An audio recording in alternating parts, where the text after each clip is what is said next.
Hola, ¿qué tal? ¿Cómo están? Bienvenidos a un nuevo día de tiempo de estudio. Buenos días, buenas tardes, buenas noches. Son las 12:54 de la tarde. Acabo de llegar de la tarde, ya esto son horas de la tarde. De llegar a la casa, preparé un cafecito. Bueno, mi hermano empezó a hacer un cafecito y ya. Aunque tengo como calor, ¿no? O sea, está haciendo un sol terrible, pero bueno, ya estoy en la casa. Ahí yo sé que tengo que organizar mi contenido. Yo sé que, bueno, primero voy a contarles cómo me fue. Sí,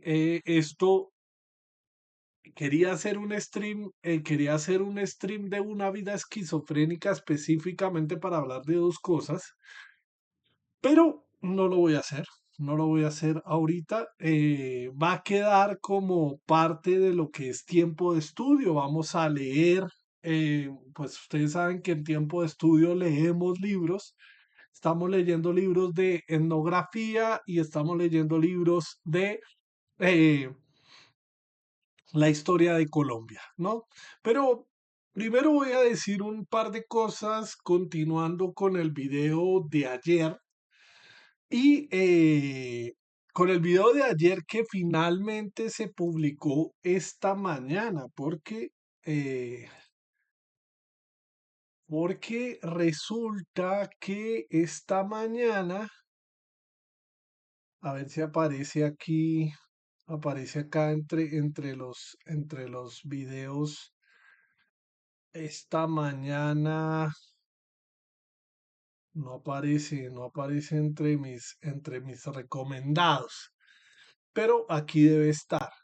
Uy, qué calor tan absurdo está haciendo, mano. Está haciendo un calor terrible. Aquí entre los recomendados, aquí está. Hace 4 horas publiqué o sea, lo puse a cargar ayer y ayer se me olvidó que tenía que ponerle publicar y lo publiqué hoy en este canal de Sears. Entonces vamos acá. Hola, ¿qué tal? Ahí ¿Cómo están? estoy. Bienvenidos a Una Vida. Permítanme un segundo. Ahí estoy. Del día de ayer. Cero visualizaciones. Yo sé, es muy complejo ver mi contenido y mucho más si esto dura 53 minutos, ¿no? Pero bueno, yo sé que tengo que organizar los contenidos. Yo sé que tengo que organizar los contenidos eh, poco a poco. Pero bueno, el tema es que, bueno, ayer hice una vida esquizofrénica porque ayer tuve un apagón emocional. Tenía que ir a las vueltas que hice el día de hoy, tenía que ir ayer, pero ayer me quedé acostado en la cama hasta las 4 de la tarde del día de ayer y pues, o sea, no hice gran cosa, ¿no? Resulta que ya hoy estoy con una mejor actitud. Ya fui al psiquiatra, ya hablé con el psiquiatra. Me parece que la cita con el psiquiatra, por eso digo que esto ameritaría abrir una vida esquizofrénica, pero no lo voy a hacer. Eh, pero bueno, el hecho es que bueno, tuve la cita, conocí el primer piso y el primer consultorio de la clínica Campo Abierto que queda ahora en Normandía, que queda cerca a la Universidad Libre en la ciudad de Bogotá, Colombia. Para los que no saben qué es la clínica Campo Abierto, es la clínica de salud mental de la EPS Sanitas. Quizás los españoles sepan de Sanitas, ¿no? Pues el dueño de Sanitas es español, ¿no? El grupo Keralty, no sé si tendrán grupo Keralty allá, pero bueno, en fin. Lo digo porque, pues no sé, puede que mi audiencia sea española. No mentiras. Bueno, en fin. yo me ilusiono con los contenidos. El hecho es que fui a mi cita para reclamar medicamentos, de ahí me fui a la Clínica Colombia y en la Clínica Colombia hice el trámite para autorizar los medicamentos. Normalmente dura 5 días hábiles la autorización de los medicamentos. Sin embargo, la señorita que me atendió me dijo, en 1 hora puedes pasar por farmacia. Y yo dije, ¿por qué no llevé la berraca nevera?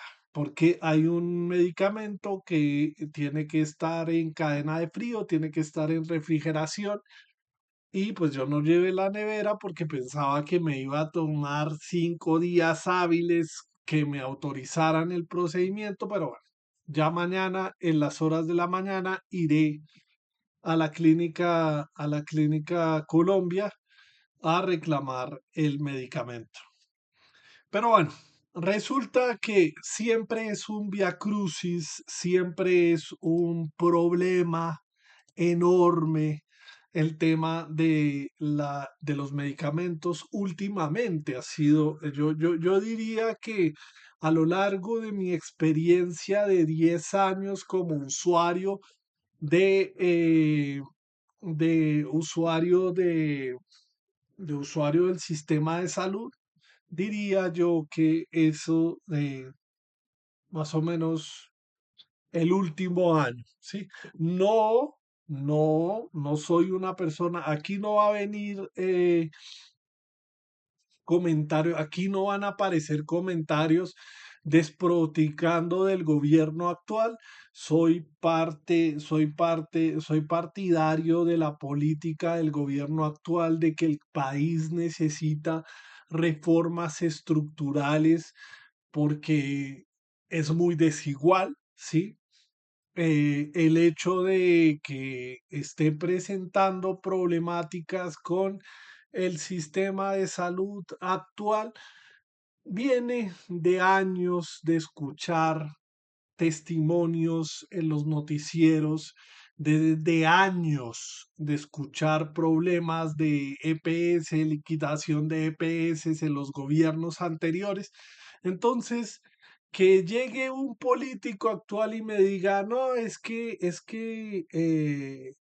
el actual gobierno es el causante de la crisis de la salud. Eso es una falsedad de mil de falsas. Y bueno, vendrá un gobierno progresista, espero que sea el nuevo presidente de la República ahorita el 31 de, de, de marzo, de mayo, perdón, el 31 de mayo, que sea el señor presidente Iván Cepeda y la vicepresidenta Aida Cuilcue, a pesar de todo lo que han hecho los medios de comunicación, todo lo posible que han hecho los medios de comunicación para, para eh, enlodar la campaña de Iván Cepeda, pues espero que él sea el presidente de la República. Espero que no tenga que hacer un video el día 1 de junio eh, rectificando mis palabras, sino que sea una celebración, un motivo de celebración el 31 de mayo, celebrar que llegó Iván Cepeda a la, a la presidencia. Pero bueno, el hecho es que yo suelo contar en estos espacios, en una vida esquizofrénica, suelo contar mi odisea personal con con el sistema de salud. ¿Sí? O sea, me toca, bueno, no hablemos de odisea, hablemos de mi brevísima introducción, mi brevísima relación de la destrucción de las Indias, versión colombiana, versión hablo de la brevísima destrucción de brevísima relación de la destrucción de las Indias.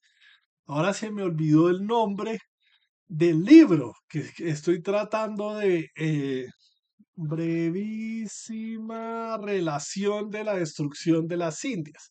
Un libro de Bartolomé de las Casas donde especifica, donde cuestiona todo el proceder de los españoles en América hispánica, ya en América en el periodo colonial, en el periodo de conquista, ni siquiera colonial, sino conquista, de 1552. Y hablo de eso porque es que ahorita me puse a pensar, iba a decir Via Crucis, ¿no? Via Crucis, pero no soy una persona religiosa ni soy una persona creyente o sea, iba a decir, no otra vez mi Via Crucis con respecto al sistema de salud, pero entonces dije no. Y cuando dije la Odisea, me puse a pensar, pero ¿por qué tenemos que tener un referente europeo, ¿no? Un referente europeo y un referente específicamente eh, griego, ¿no? O sea, la tradición occidental, ¿no? Y entonces dije, bueno, un libro, no digamos brevísima destrucción, brevísima relación de la destrucción de las Indias, porque ese es un video de un español, fraile dominico religioso. eh, no sé, voy a buscar un término para referirme a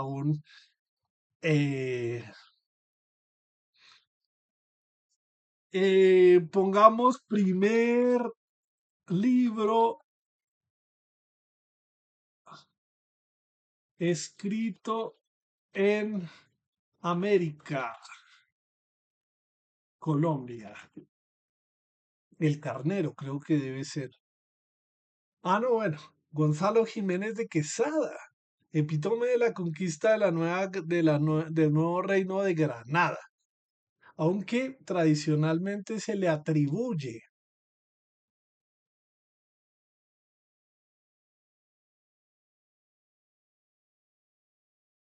Bueno, mi epítome, pero bueno, en fin.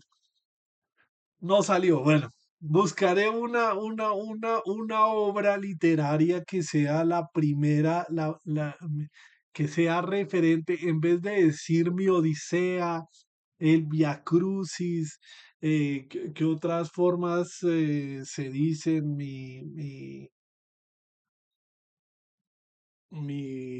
La Divina Comedia, no sé, no sé. Voy a buscar un libro que sea colombiano, un libro que sea viejo.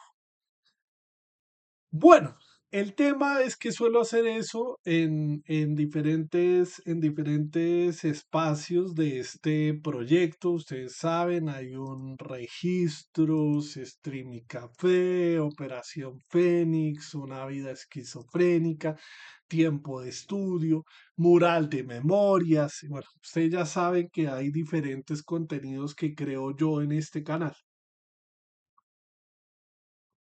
Pero bueno, hoy fui, o sea, sintetizando. A ver, tratemos de hablar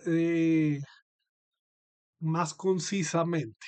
No me pidan mucho, pero bueno, haré el intento. Estuve en mi cita de psiquiatría mensual, ¿sí? Mensual diría yo, para que me den la formulación de los medicamentos, ir a autorizar los medicamentos. Eso fue lo que hice, pero resulta que me dijeron en una hora puede ir por los medicamentos, lastimosamente no no llevé la nevera para traer los medicamentos. Entonces mañana muy temprano tendré que ir a hacer esa vuelta. Me gustó la cita de hoy con el psiquiatra Jorge. Jorge, no recuerdo Martínez algo. Jorge algo, bueno, un psiquiatra muy competente, pienso yo. Yo siempre tengo críticas sobre el tema de los psiquiatras, sobre el tema de la psiquiatría. ¿Y por qué tengo críticas? Porque llevo 10 años lidiando con este diagnóstico y pues esta es la primera vez que el psiquiatra me hace más de dos preguntas. Me hace la pregunta de si tengo alucinaciones, si tengo delirios, si tengo cómo está la higiene del sueño, que son las tres preguntas que me ha hecho todos los psiquiatras. Sin embargo, pues cuando le estuve contando a él que el día de ayer me sentía agotado y me sentía cansado, pues, toda esa vaina, el tipo me dijo, eh, ¿se siente triste? Y yo le dije, no, sí, o sea, de tristeza, de llorar o de estar deprimido, no, no necesariamente eso. Y le empecé a comentar como, es como de derrota, como de juepucha, lo intento en redes sociales una y otra vez y nada sale. Eh, como, como, como ganas de dejar de intentarlo, ¿no? Pero entonces, claro, cuando le dije, no, sí, como que no hay razones para luchar, ¿sí? Pero entonces cuando le dije no hay razones para luchar, le dije no quiere decir que tenga pensamientos suicidas, ¿sí? O sea, que diga yo voy a acabar con mi propia vida, no, ¿sí? Porque yo soy una persona que piensa filosóficamente hablando, por decirlo de alguna manera, eh, que la vida tiene un sentido y que la exploración, el vivir la vida y el vivir la vida, el tiempo que sea necesario vivirlo, el tiempo que la vida misma, para mí el concepto de vida es bastante, o sea, yo podría poner el concepto de vida eh, de igual manera el concepto de Dios, ¿no? Cuando yo agradezco la comida, cuando yo agradezco las cosas, le agradezco a la vida, ¿no? A la vida personal y a la vida que está en todas las cosas vivas, ¿no? Porque pues gracias a toda esa cadena de personas que están vivas, yo hago lo que hago, ¿no? O sea, y yo disfruto lo que disfruto, ¿no? O sea, gracias, por ejemplo, al conductor que me trajo hasta la casa, al del transporte público, gracias al psiquiatra, gracias, por ejemplo, al agricultor o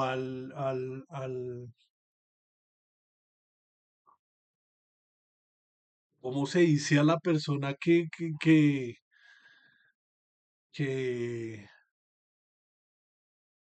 cosecha no, sino que recoge huevos? ¿Cuál es el término? ¿Cuál es el término para referirse? Porque uno dice al granjero, bueno, al granjero, lo que sea. Debe haber un término específico para la persona que distribuye y comercializa los huevos, pero bueno, sí, con el que me alimenté el día de hoy. Para mí el concepto de vida es bastante, o sea, es paralelo a agradecerle a los dioses, ¿no?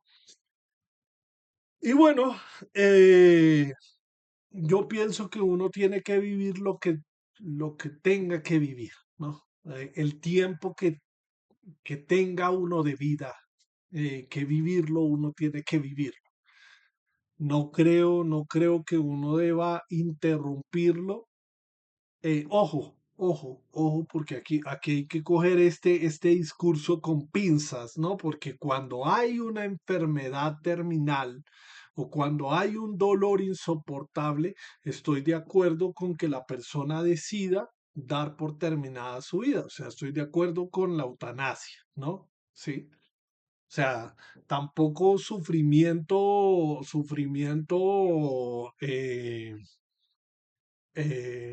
padecer el más brutal y horripilante final del sufrimiento terrible así, no, no. Yo estoy de acuerdo con la eutanasia cuando se cumplen ciertas condiciones, en ese caso cuando la persona ya siente que no puede más, ¿sí?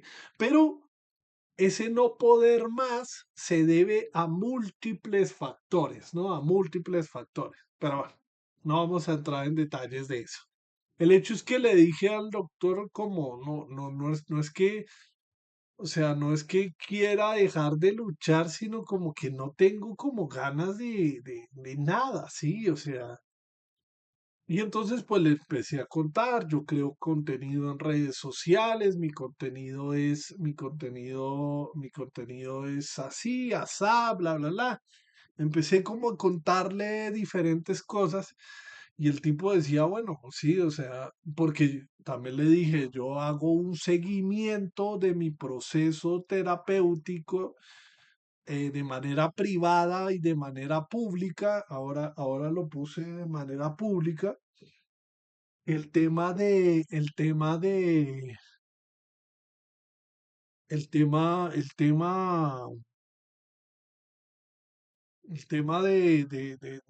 grabar constantemente mi experiencia. Y entonces hablaba, ¿no? Y ayer hablaba de los síntomas negativos de la enfermedad y tal, los síntomas negativos y no es que quiera justificar la enfermedad, pero bueno, estaba hablando con el doctor y el doctor llegó y me dijo, eso también puede ser una depresión, ¿sí? No necesariamente agregarle, agregarlo a la experiencia de la esquizofrenia porque usted no está psicótico, ¿sí? No está psicótico, no está así, o sea, tiene una crisis emocional porque, pues, pucha, lo he intentado 5 años subiendo contenido y no tiene los seguidores que quisiera tener, no tiene las visualizaciones que quisiera tener, no tiene algunos elementos y me hizo mucho sentido el dejar el dejar de intentar justificar la propia enfermedad y tomarlo como una crisis emocional como le puede dar a cualquier ser humano por el tema de que la vida a veces nos sobrepasa, ¿sí? Pero bueno, el hecho es que me gustó la verdad la atención con el psiquiatra al día de hoy. Me sentí bastante escuchado, me sentí que dio algunas respuestas, o sea, que necesitaba de alguna manera escuchar de los psiquiatras. Yo reniego de los psiquiatras porque es que en serio, llevo 10 años en tratamiento farmacológico. Incluso el man me dijo, no, es que, claro, si nosotros decimos que son los síntomas negativos, lo más probable es que yo le hubiera aumentado a usted el medicamento, ¿sí? Vamos a ver, y me dio una serie de recomendaciones con los medicamentos. Me dijo, bueno, tómese este medicamento no en ayunas, pero sí con el estómago casi vacío, a ver, para que exista una absorción más rápida del medicamento. Me dio ahí unas recomendaciones. Y bueno, me pareció interesante, la verdad la cita de hoy sí es una cita que yo digo, carajo, así deberían ser todos los psiquiatras de los psiquiatras y los psicólogos y toda la gente, o sea, juepucha. Eh, y el segundo asunto que quería tratar es que ya me ha pasado 2 veces cuando venía en el bus para acá, cuando venía en el bus para, para acá, eh, cuando venía en el bus, apareció apareció un vendedor, no, apareció un habitante de calle. Pero la particularidad, porque ya me ha pasado dos veces, es que este habitante de calle dijo tener esquizofrenia, dijo estar tomando los medicamentos que yo estoy tomando y dijo un par de cosas que me hicieron mucho ruido, en el sentido de que eh, también dijo que no quería seguir tomando medicamentos porque eso le estaban destruyendo la cabeza, ¿sí? Y aquí y bueno, era drogadicto, solucionó según lo que dijo el tipo, porque pues no, o sea, no me quedé hablando con el man ni nada. Según lo que el tipo dijo, el tema es que solucionó su problema de drogadicción. Y entonces, ¿por qué digo que me hizo mucho ruido el tema y por qué digo que me hizo mucho ruido en el sentido de que yo voy a hacer algo similar a lo que están haciendo estas personas? Voy a contarle a la gente de los Transmilenios y a la gente de los buses que tengo esquizofrenia. Pero yo no solo quiero decirle a la gente, hey, tengo esquizofrenia. Yo quiero ser un ejemplo de alguna manera y quiero generar, tener una serie de ingresos, tener una serie de ingresos que me permitan eh, crear, y ahí pongo las plataformas digitales. Yo sé que, bueno, esto lo puede ver alguien en cualquier momento y decir, bueno, me parece que pues, este tipo, esta persona tiene una idea que sería interesante apoyar. Yo quiero tener recursos económicos que me permitan de alguna manera investigar, profundizar y ayudar a otras personas que tengan enfermedades mentales y que no tengan algún tipo de apoyo. Por ejemplo, aquí en Colombia hay una asociación de personas y familiares con esquizofrenia. AFEF,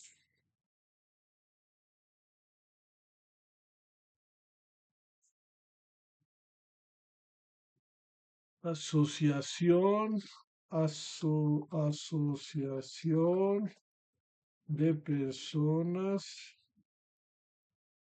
y familiares con esquizofrenia. Esta asociación, aquí en Colombia, yo estuve cercano a esta asociación, no por mucho tiempo, no por mucho tiempo, pero entonces hace poco, la conmemoración del Día Mundial de la... Yo quisiera hacer una asociación parecida a esta, ¿sí? Parecida a este tema de tener un espacio que una vida esquizofrénica, todas estas, que mi espacio de una vida esquizofrénica se vuelva un tema de reconocimiento y de profundización en el estudio de la esquizofrenia, ¿no? O sea, que se destinen recursos a seguir investigando y a seguir dignificando la vida de las personas que tenemos esta enfermedad, ¿sí? O sea, yo quiero hacer algo así, ¿sí? Con tal de que una persona que tiene una enfermedad mental no opte como optó esa persona que dijo, yo la verdad tengo esquizofrenia, digo, pues lo poco que alcance a escuchar, tengo esquizofrenia, es decir, que yo veo y escucho cosas que ustedes no, a lo mejor no van a ver ni escuchar. eh, Tengo 50 años, no puedo trabajar por la enfermedad, que yo no sé qué, sí, o sea, yo no quiero que la justificación sea no quiero trabajar, sino que la justificación sea yo quiero serle útil y funcional a la sociedad, así tenga o no tenga esquizofrenia, que esa persona de alguna manera sea un puente para que la gente conozca que existimos personas con esquizofrenia.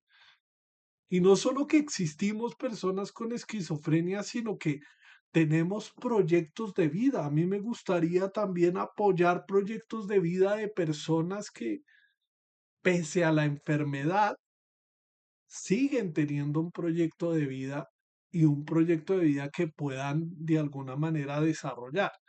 No quisiera, personalmente no quisiera ser un, una persona dependiente económicamente como lo soy ahorita de la familia. Sí, porque, o sea, lo que yo hago aquí 24/7 o lo que yo trato de hacer en redes sociales, la mayoría del tiempo de crear contenido en redes sociales, es porque hay alguien en mi familia que está trabajando en este preciso momento y que me está brindando techo, comida y salud. Sí, o sea, yo no pago, yo no pago mi EPS, por ejemplo. Sí, un familiar me puso como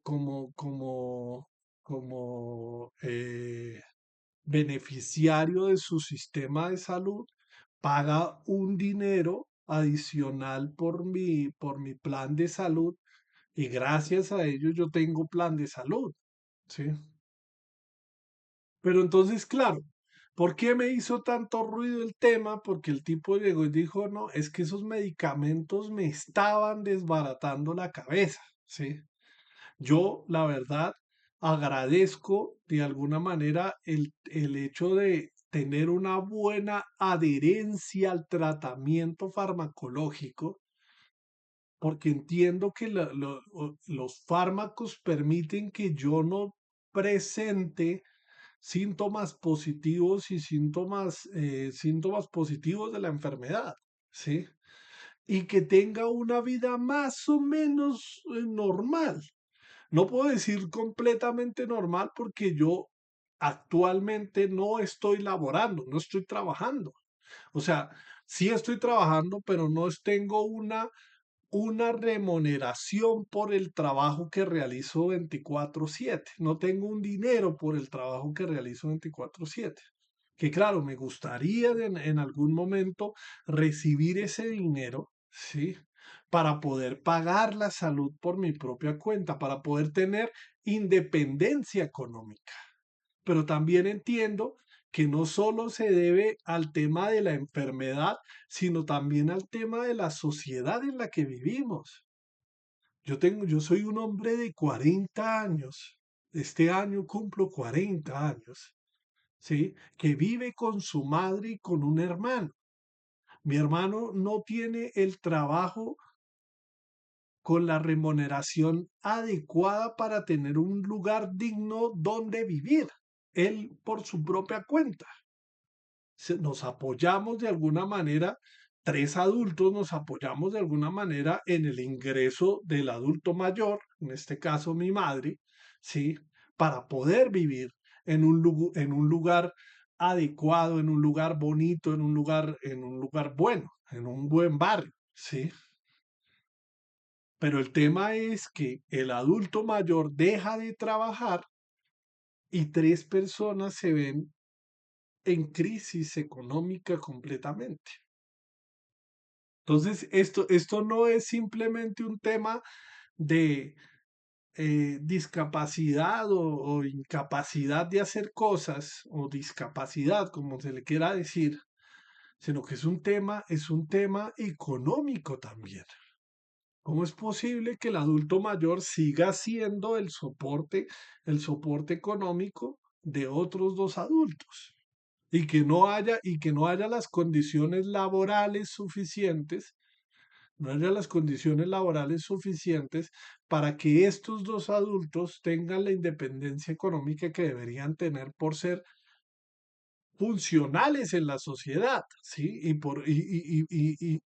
O sea, sí, o sea, mi tema, o sea, yo, por ejemplo, tengo un crédito con el ICETEX, ¿sí?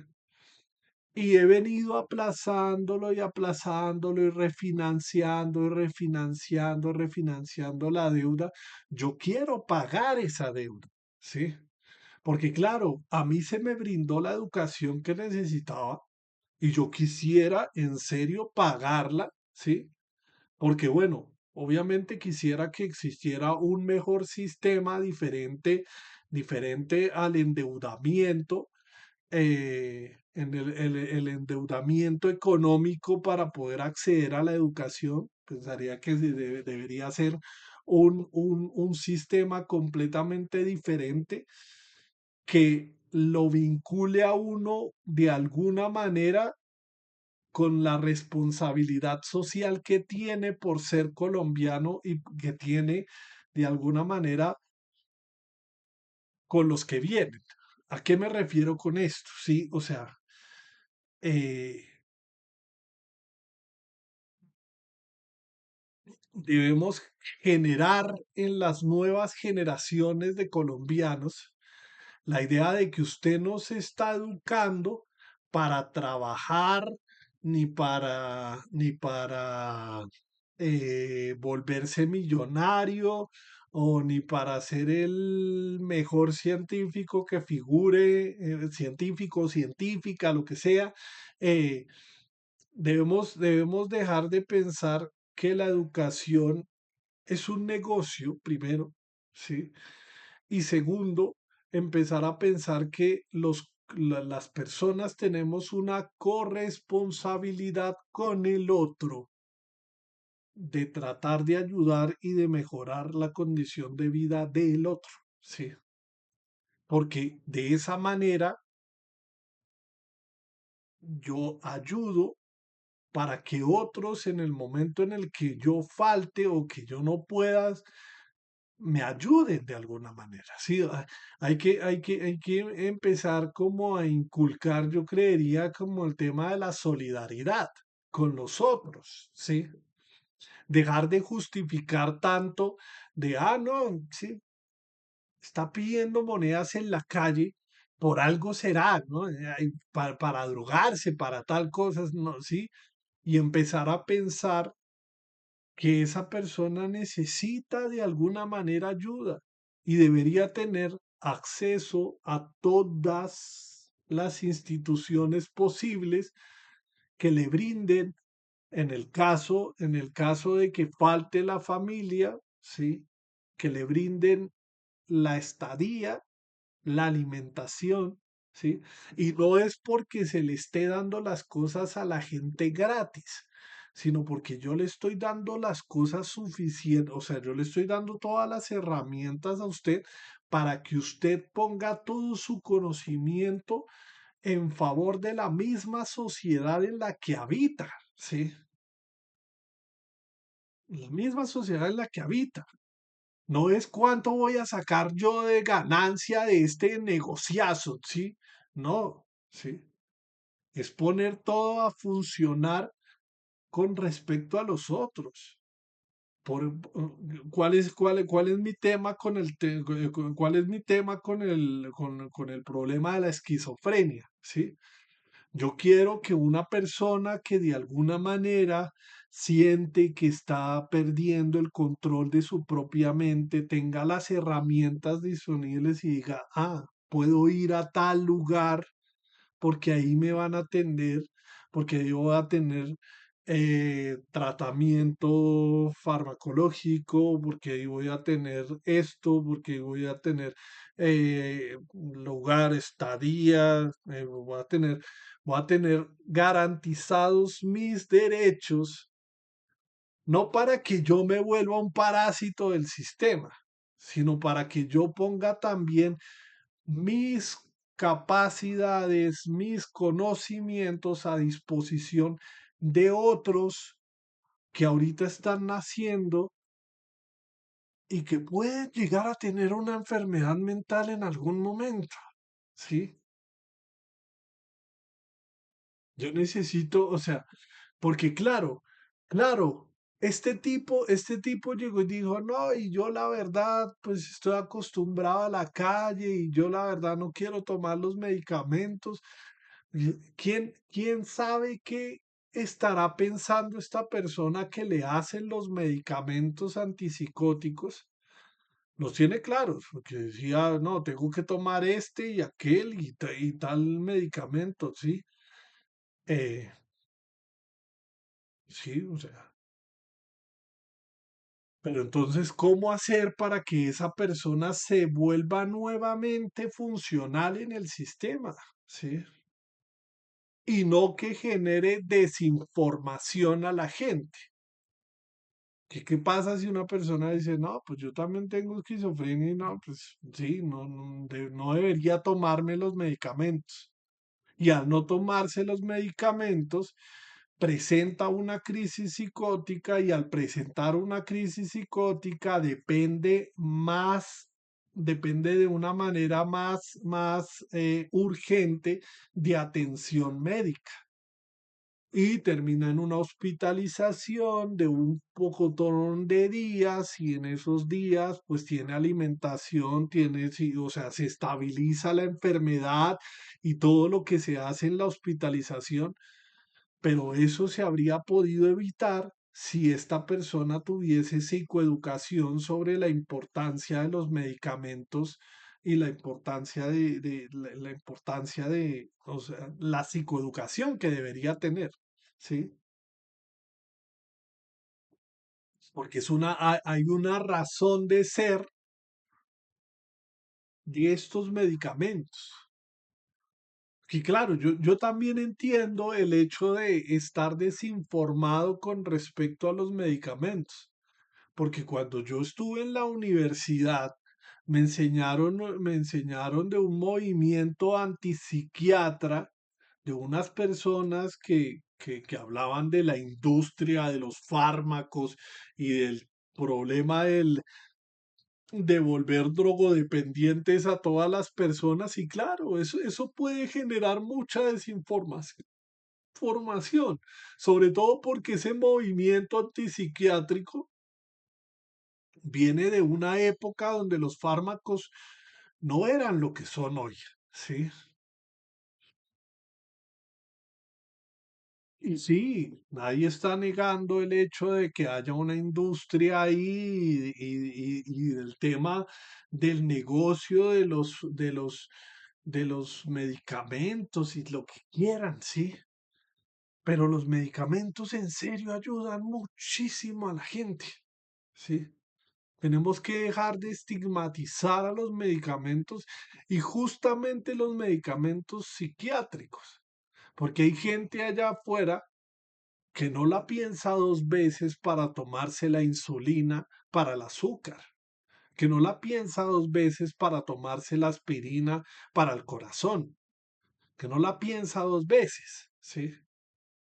Pero ¿por qué sí específicamente cuando la cabeza se daña o la cabeza se enferma? Entonces ahí sí no tomamos medicamentos porque es que nos quieren controlar, nos quieren yo no sé qué, sí. Las farmacéuticas que generan, que crean la insulina están tratando de controlarte el azúcar del organismo y están obligando a que sí, o sea, si nos pusiéramos a pensar de esa manera, pues no habría progreso, ¿sí? No habría progreso. La gente o sea, la gente que tiene problemas físicos de otras enfermedades toma los medicamentos sin rechistar, ¿sí? Pero cuando es los medicamentos psiquiátricos, ahí sí lo piensa dos veces. Pero bueno, ese era el comentario que me demoré 44 minutos hablando del comentario de los dos episodios del tema de los medicamentos. Ah, y una última cosa que debió ser la primera cosa que eh, hoy, 26 de mayo del 2026, me autorizaron en la EPS Sanitas un medicamento y me dijeron que en una hora podía ir a reclamarlo en farmacia. Mañana voy a ir a reclamarlo porque hoy no pude, sí, porque tenía que tener la nevera con el frío para transportar el medicamento y no llevé la nevera. Mañana voy a ver si me lo entregan en farmacia. Quiero hacer un registro video a video de cuánto tiempo me demoro mes a mes tratando de que me autoricen los medicamentos. Y no es para echarle la culpa al gobierno que viene y al gobierno que se fue y al gobierno sí, es un problema estructural que tenemos que mejorar los colombianos, que tenemos que cambiar los colombianos. ¿Sí?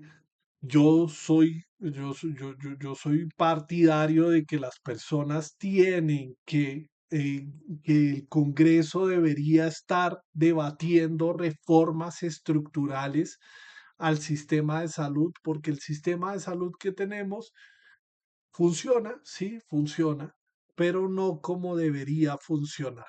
Y no como debería funcionar porque es un sistema de salud desigual. Es decir, nosotros que vivimos en las grandes ciudades, de alguna manera tenemos cubiertos algunos de nuestros derechos, pero hay personas en los territorios, en la Colombia profunda, que no tienen acceso a lo que deberíamos tener todos. Y hasta que el último colombiano del mundo no tenga los derechos garantizados, independientemente de qué clase social sea, independientemente de lo que sea, ¿sí? Hasta que el último colombiano no tenga todo garantizado, la lucha no termina. Con eso doy final a esta introducción. Quería mostrar un par de videos, voy a video reaccionar a un par de videos. Hay hace poco empecé esto es importante, pero, pero, pero no lo vi desde el principio. El problema es que ya no sé. Esto es importante porque esto es de acuérdate verdad, que es sobre los informes de la Comisión de la Verdad. Pero bueno, lo veré más, lo puedo guardar y ahorita lo veo aquí en guardadas. Hay una niña, no sé si todavía es niña o ya es adolescente, bueno, ella, que hace poco la empecé a seguir, creo que aquí está también, creo que desde este video la empecé a seguir, eh, que podríamos decir que ella es la Colombia infantil y la Colombia adolescente o la Colombia de todos esos colombianos, hombres o mujeres, niños en este momento o adolescentes en este momento. No recuerdo por qué guardé este video, pero vamos a escuchar. Yo tenía 9 años cuando fui al Senado de la República a hablar acerca del fracking, y aunque era una niña ya entendía algo que sigo pensando hoy. El petróleo puede ser fundamental, pero el agua es esencial. Hoy vuelvo a hablar de esto porque el debate regresó, porque hay candidatos presidenciales que apoyan implementar o reabrir el fracking en Colombia, y eso importa, porque esto no es solo una discusión energética, es una discusión sobre el modelo de país. Uno de los pilotos proyectados tenía una inversión cercana a 53 millones de dólares. Y yo me pregunto, ¿53 millones para perforar o 53 millones para investigación, educación, tecnología, innovación? Mientras algunos países apostaron por diversificar su energía, como por ejemplo Uruguay, que transformó gran parte de su generación apostando por renovables, nosotros seguimos preguntándonos si queremos fracturar el subsuelo para extraer petróleo y gas. Por eso, este 31 de mayo no solo elegimos candidatos, elegimos modelos. El de seguir apostando por extraer más o el de invertir en otro futuro. Yo vivo en un pueblo cafetero y sé algo muy simple. Una quebrada no es solo agua, es el campo, es la comida, es la vida. Y sigo pensando igual que cuando tenía 9 años. Sin agua no hay producción, no hay territorio y no hay futuro. No hay vida sin agua, ¿no? Entonces, pues empecé a seguirla, Luana Victoria Delgado Niño, perdón por apoyarme de alguna manera en ti. eh, Me parece que aprendiz para periodista, es aprendiz para periodista, premio de periodismo vivo Antonio Nariño 2023-2024.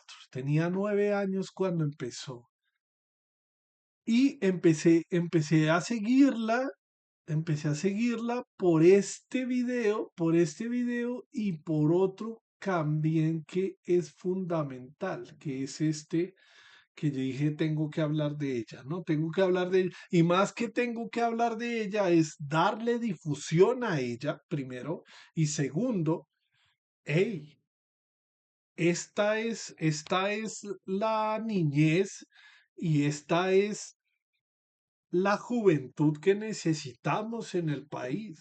Juventud comprometida con el país. ¿Cómo esperamos que los jóvenes entiendan el país si muchas veces saben más de la Primera y Segunda Guerra Mundial que de la historia reciente de Colombia? Nos enseñan sobre Europa, sobre Hitler, sobre las guerras mundiales. Y claro, es importante. Pero mientras tanto muchos jóvenes no saben quién fue Jaime Garzón, no conocen qué fue el paramilitarismo, no saben qué pasó en la masacre de las bananeras, ni entienden muchos hechos del conflicto reciente. Y ese es el problema, porque cuando no conoces la historia de tu propio país, terminas aprendiendo política por tendencias, por videos de 30 segundos, por el que grita más, por el que tiene más plata, por el que mejor maneja las redes. Nos repiten una frase todo el tiempo. Quien no conoce su historia está condenado a repetirla. Pero parece que no la entendemos, porque por ejemplo en 1994, durante el gobierno de César Gaviria, la historia dejó de enseñarse como una materia independiente y quedó integrada dentro de las ciencias sociales. Esto beneficia a muy pocos, y el problema nunca fue que solo era una clase, fue la memoria, porque la historia no son solo hechos, son víctimas, son decisiones, son errores, son advertencias. No puedes entender a la Colombia de hoy si no entiendes a la Colombia de ayer, porque un país que olvida su historia no se vuelve neutral, se vuelve más vulnerable. Bueno, espero que seas una periodista, una de esas titanes de la del periodismo.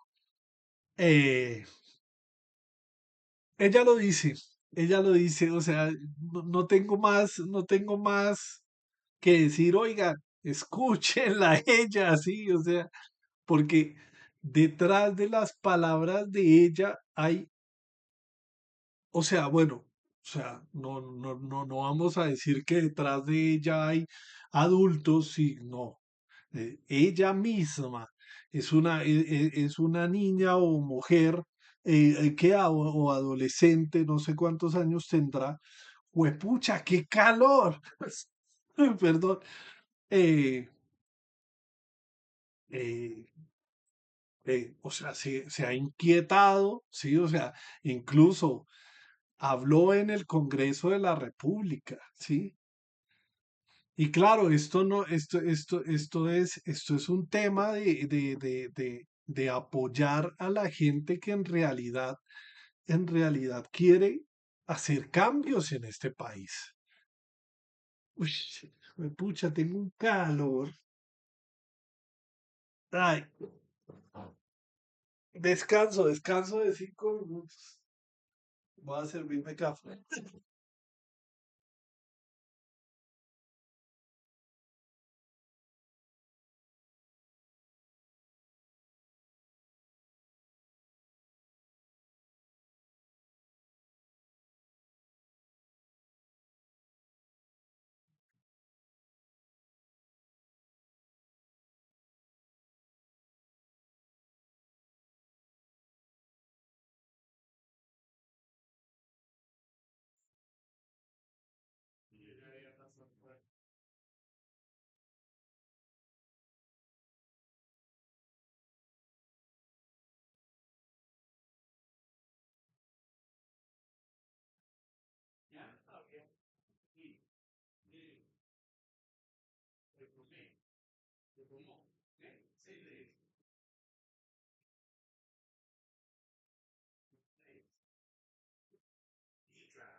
Bueno, ahora vamos a...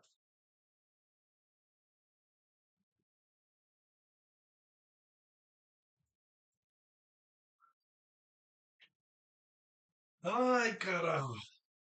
De una vez cargué el elixir de el café. Es tan delicioso.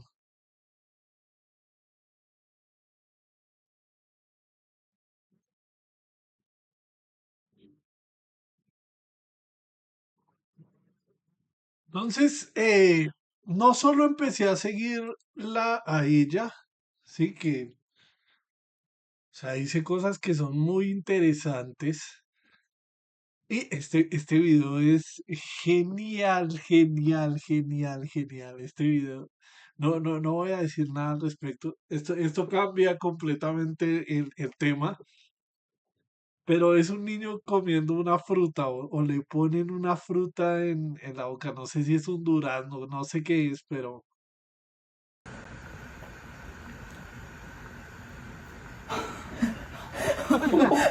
신기한 맛이야.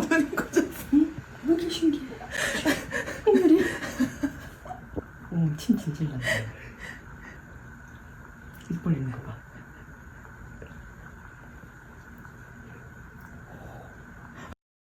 es que yo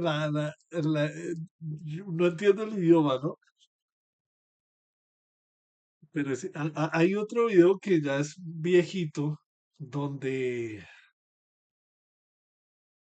donde le ponen un helado a un niño o a una niña y la niña pues, coge como el helado así y como a comerlo. Pero es que esto, o sea, me parecía chévere, pero o sea, no sé, ese video no me gustaba tanto. Me gusta más este porque es una fruta, ¿sí? Y por el hecho de el primer, o sea, el primer bocado, ¿sí? De un bebé, ¿sí? O sea, le ponen, o sea, a probar y la cara de sorpresa, los ojos prácticamente le brillan como que, guau, ¿qué es eso tan delicioso, ¿no? Entonces, es un video muy bonito, es un video muy bonito. También empecé a seguirla a ella, que no sé si ya había guardado un video de ella, creo que este, sí.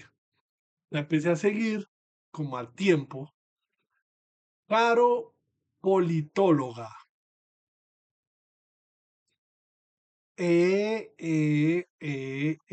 Carolina Echeverry, Ciencia Política, Derechos Humanos y Participación Política de las Mujeres, Políticas Públicas, Innovación y Tecnología con Perspectiva de Género. Bueno, la empecé a seguir hace poco y ya ni me acuerdo porque guardé este video, pero escuchemos. En mi tierra hay un dicho, desde el desayuno ya se sabe lo que va a ser el almuerzo. Y la narrativa que tengan los candidatos sobre la violencia en Colombia te dice mucho sobre la forma en que va a gobernar. Como especialista en derechos humanos y derecho internacional humanitario, eso no se trata de una cuestión meramente semántica, eso se trata de una cuestión políticamente determinante. Paloma no reconoce ningún conflicto armado interno, ella habla es de narcoterrorismo. Abelardo, en la misma línea, apunta a que el origen de la violencia en Colombia realmente es la hoja de coca. Iván Cepeda, en cambio, sí reconoce un conflicto armado interno y esto lo cambia absolutamente todo. Cuando un posible presidente o presidenta no reconoce el conflicto armado interno de Colombia, nos está hablando de que no va a enmarcar sus acciones bélicas dentro del derecho internacional humanitario. Y enmarcarlo dentro de ese derecho es supremamente importante porque este protege a los civiles, regula la fuerza, prohíbe ciertas armas y ciertos métodos. En cambio, cuando se enmarca dentro de la lógica del terrorismo, allí opera la doctrina estadounidense de guerra contra el terror. Y la lógica es fundamentalmente diferente, las víctimas son otras, los límites son otros. Y esto no se trata de un debate académico, esta es la diferencia radical entre un Estado que protege a su población civil de otro que considera que miles y miles y miles de ejecuciones extrajudiciales son solo daños colaterales. Así que antes de votar, pregúntate cómo tu candidato o candidata favorita está nombrando el conflicto de hace más de medio siglo. En mi tierra hay un dicho. Y bueno, ya me acordé por qué guardé el video. O sea, es que ya más claro para dónde, sí, o sea, más claro para dónde, o sea.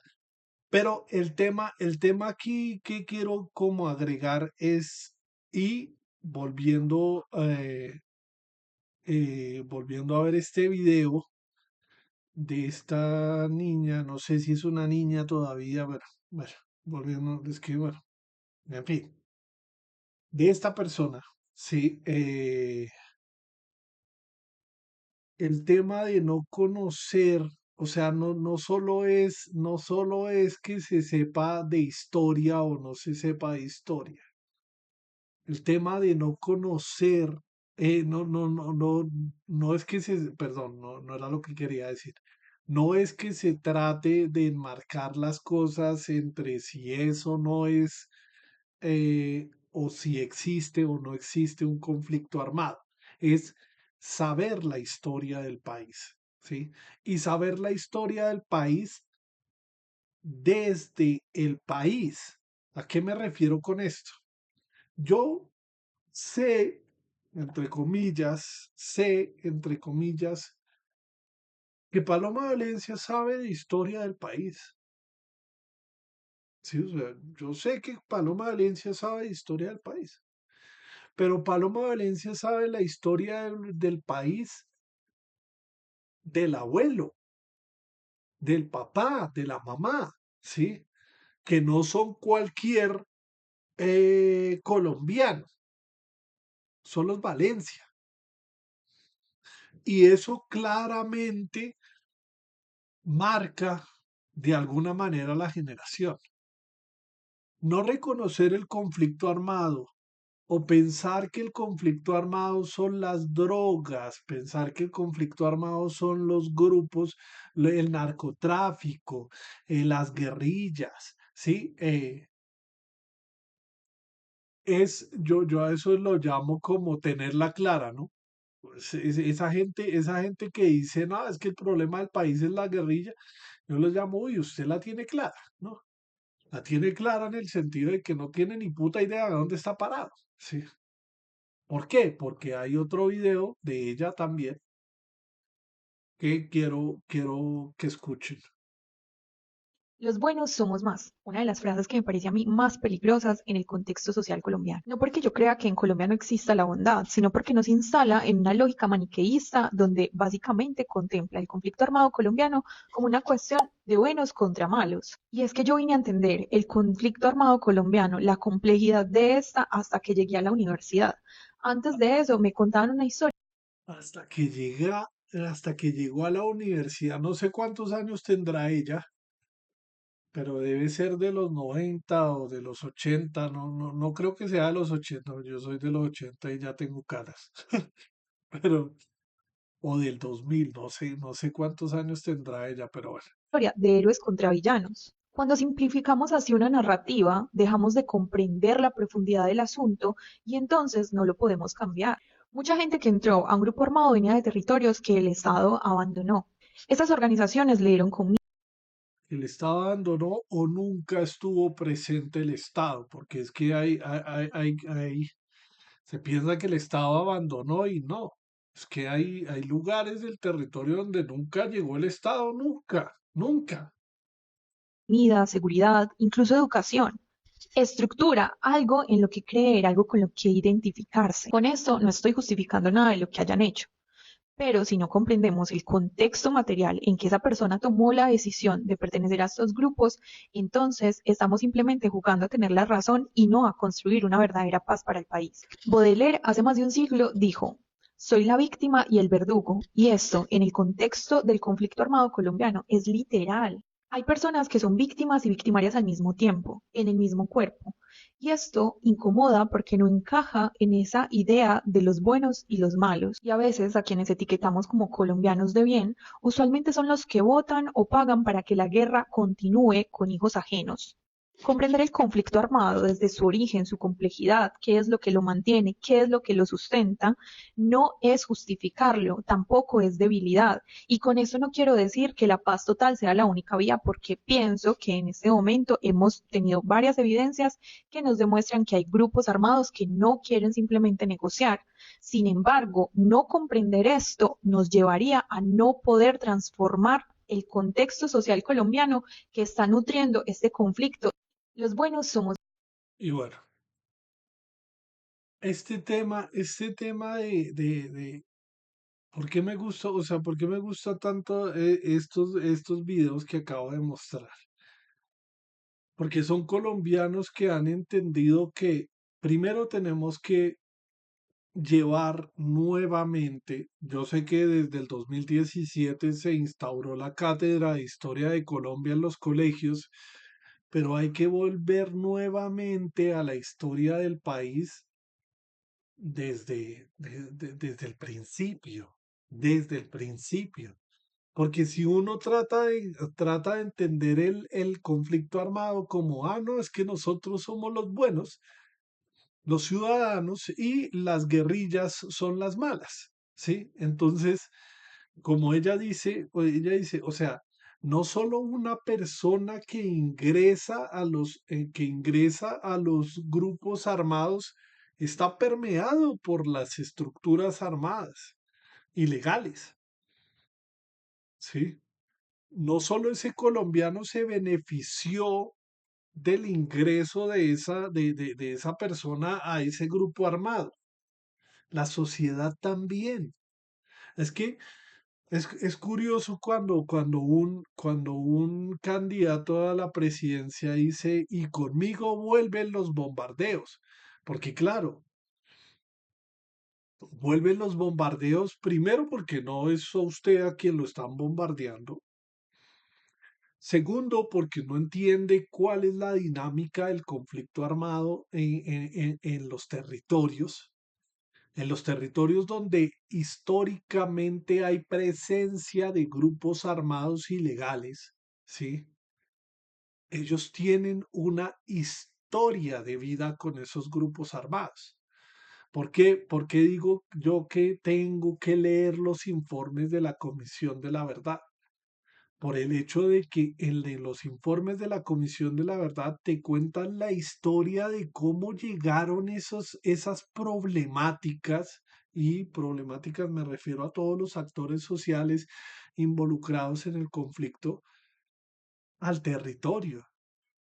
El ELN no se formó ayer. El ELN lleva 60 y punta de años. La guerrilla de las FARC no se formó ayer, llevan 60 y punta de años de lucha. Y son 65, 64, los años que sean, ¿sí? De historia conjunta de esos grupos armados con esos territorios. Entonces, claro, cuando yo estaba leyendo el del Catatumbo, el de la frontera nororiental, Colombia adentro, frontera nororiental, se decía, no, que el tema, se decía, eh,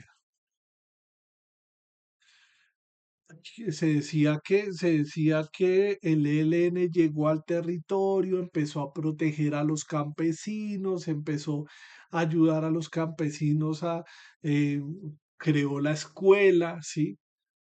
Y eso no quiere decir que no sea un grupo armado ilegal, pero es que el grupo armado ilegal está haciendo lo que el Estado no hizo, porque el Estado no llegaba a ese lugar. A pesar de que era una zona, a pesar de que es una zona petrolera, ¿sí? Llegaron primero los multinacionales petroleras y crearon pistas de aviones antes, antes que las carreteras a las regiones. Y entonces cuando llega la hoja de coca, llega el narcotraficante al territorio y le dice cultive coca. Y no es que le dijo, oiga, cultive coca y ya, ¿no? Cultive coca, ¿sí? Y en ese momento el campesino se ve obligado a cultivar coca. Y cuando se ve el beneficio económico que tiene la cocaína, se les abre los ojos a todo el mundo. Qué buen negociazo, ¿sí? Y entonces entender todos esos no es buenos y malos.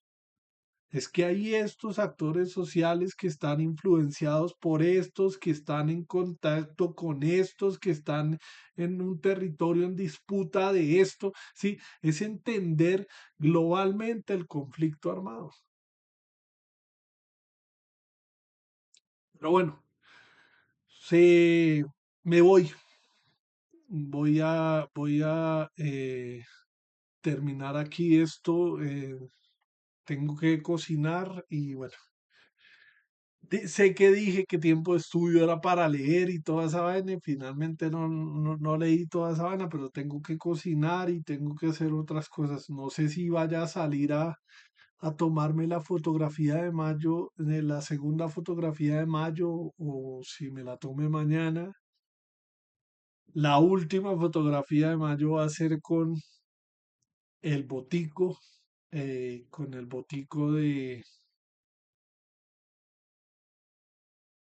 el botico sea el 31 de mayo, pero bueno, mañana creo que tengo que tomarme la fotografía de mayo. Pero bueno, en fin, me voy porque tengo otras cosas que hacer acá en la casa y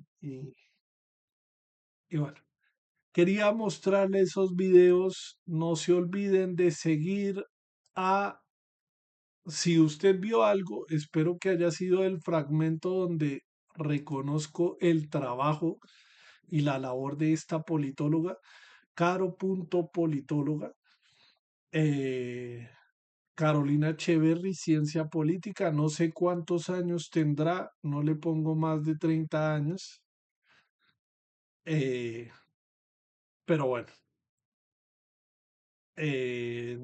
es que ni siquiera sé si 30 años es, bueno, en fin, ella y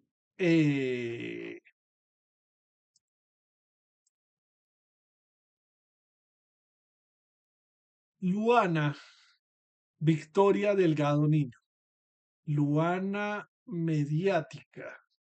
Luana Mediática. Se llama el Instagram de ella.